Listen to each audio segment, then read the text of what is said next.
seharusnya terima kasih yang sebanyak-banyaknya untuk kami bekerja. Tapi kami sekarang ditipu dengan janji-janji politiknya. Satu yang pernah dijanjikan dengan kami. Kalau saya nanti jadi naik ke DPD, waduk Luhmani yang ada di PD, dalam tempo 1 tahun saya di Jakarta, di Senayan, sudah bisa digunakan air untuk masyarakat Batek.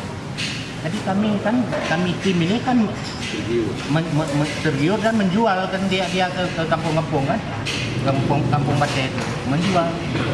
Jadi janji politiknya kami edar ke kampung-kampung.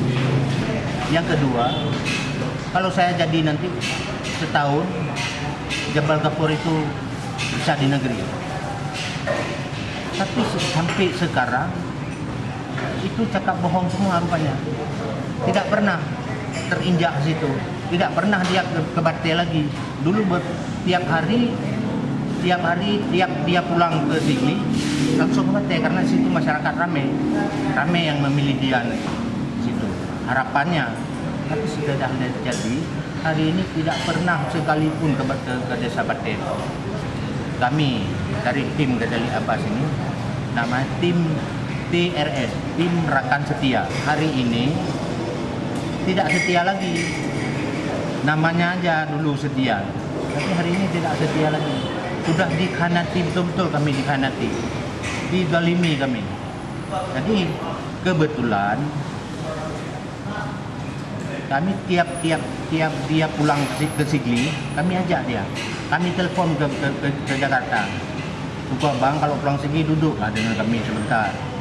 Kenapa kau bang lari-lari kan nggak kami pukul nuka bang. Oh boleh. Udah pulang ke Sigli itu. Kami tumpahin dia. Tidak mau dia duduk. Sibuk. Ada rapat. Naik terus ke mobil pergi dia. Jadi setiap dia pulang reses, tidak pernah duduk dengan kami.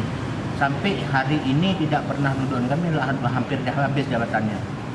Hari ini kan udah 3,5 tahun duduk, udah hampir habis jabatannya, tidak pernah duduk.